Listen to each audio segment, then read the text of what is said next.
Well, we have to love today while it lasted, and that's it. Yeah, it was beautiful today. Second storm of the week on the way. Boy, this pattern is really activated. But you know that happens this time of the year because the northern latitudes are cooling down, and that sets up more powerful jet streams that produce these storms. And these little wisps of high clouds tend to catch a ride on the high altitude winds and blow out ahead of approaching weather systems. So they're often a clue there's a weather change on the way, and they certainly are accurate in suggesting that tonight. It's been cooling down, and it's going to get a lot cooler, especially next week. We averaged 61 degrees 2 weeks ago, 56 last week. This week will be down to 51, and next week will be only about 39 degrees. It'll be the first week since March that we put together a whole group of days that don't warm out of the 40s. We've been above normal and will be modestly that way this week, but next week goes 7 degrees below normal.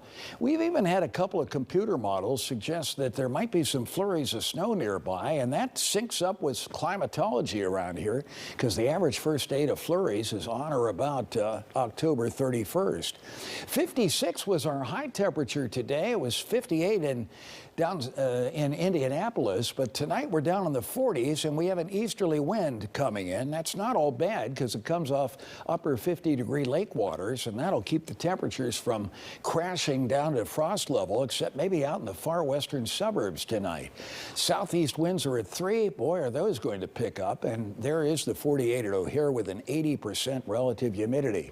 56 and 38-degree extremes today, even though some of the suburbs went down to 29. And there was a lot of frost reported. We'll show you some viewer pictures of that frost a little bit earlier. Winds today were 15 to 16 miles per hour, and we actually managed a 3-degree temperature increase from yesterday thanks to all the sunshine. Sorry about the pause points moving there.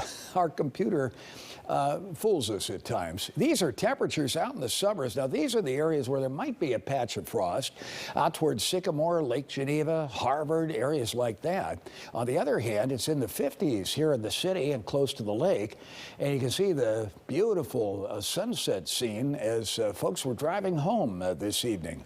There are the winds, there are the temperatures right now, and the winds will be picking up. They'll all be from the east, but they'll go up to 25 to 30 by this time tomorrow night, and to 35, even 38 miles an hour in gusts on Friday.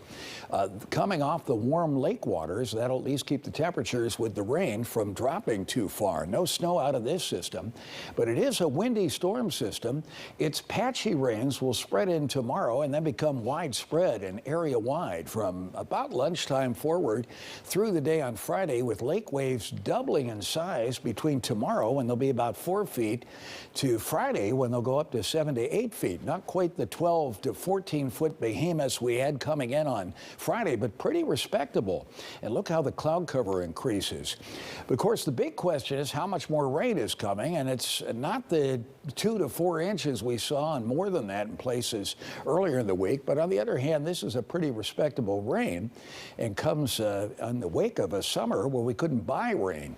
Winds will go up to 28 miles an hour in gusts later tomorrow, to 37 miles an hour in gusts on Friday, and still be blowing strongly on Saturday, but diminishing slowly in the afternoon, so that by Halloween for the trick-or-treaters, we'll have peak winds around 16 miles per hour, and those temperatures will be a little below normal the next few days and drop well below normal Monday and forward next week.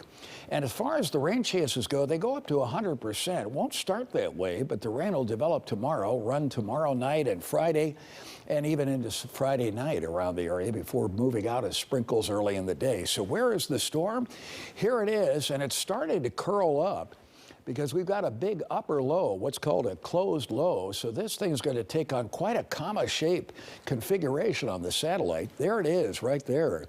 And those types of systems, when they get a circular wind like that, a rotary wind flow, they tend to just crawl along.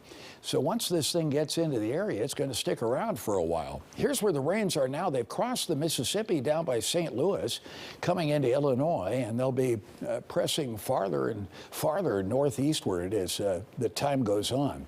So that by tomorrow morning, we'll have patches of rain in the area. You'll see how this area fills in. That's lunchtime, and during the afternoon, afternoon, it'll be raining pretty steadily, and the winds will be strengthening. That's tomorrow night and Friday morning at 6:30. And there's Friday evening.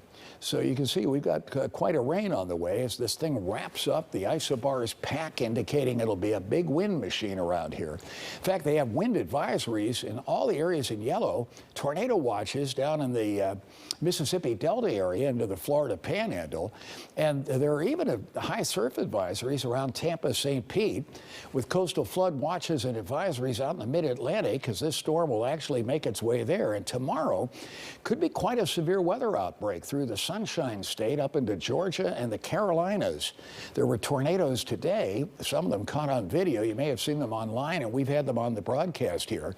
And they're going to be more tomorrow from all indications. This is a pretty power-packed storm and producing severe weather in its warm sector. Well, tonight becomes partly cloudy and chilly, down to 38 with some low and mid-30s inland. East-southeast winds will pick up 10 to 22 by morning. Tomorrow, if there's a peak of sun, it'll be highly filtered and only very early in the day because the clouds will fill in fast. And patchy rain will become more widespread and a little heavier as the day goes on. High 54 tomorrow, east-northeast winds by evening, increasing 14 to 30.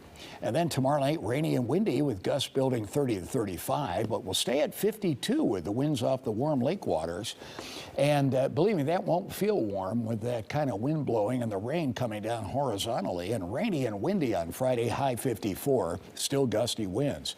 Rain ends, though, early Saturday, partial clearing in the afternoon, and a nice sunshiny day on Sunday. Monday, a cold front comes through, 49. And a rain system could be in late Monday night and Tuesday, and another one later Wednesday and Thursday. Now, that's the one that some of the models mix up with snow somewhere nearby, so we'll keep an eye on that thing. It wouldn't stick, but I mean, you know, just enough to announce that, hey, fall is here and it means business. That's right. Apparently. See you. All right, Tom, thank you. See you guys.